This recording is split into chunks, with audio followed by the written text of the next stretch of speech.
एक वेळ होती जेव्हा BMCच्या ठेवींचा आकडा 91,000 करोड होता. आता घट कशी कशी झाली याचा तक्ता तुम्ही बघताच आहात.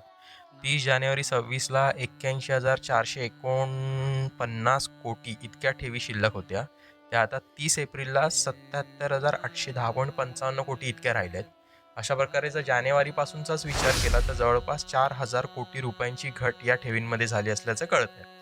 आता यावर्षी या ठेवींमधून अजून 28,060 कोटी रुपये उचलले जाणार आहेत.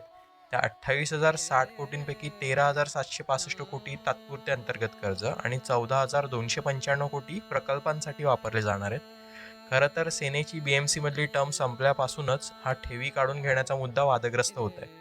इतके पैसे जे काढले जात आहेत त्यामुळे खरंच तुमच्या वॉर्डमधली पेंडिंग कामं पूर्ण होत आहेत किंवा कसं? म्हणजे तुम्हाला काय वाटतं की योग्य कारणासाठी हा पैसा वापरला जातोय का?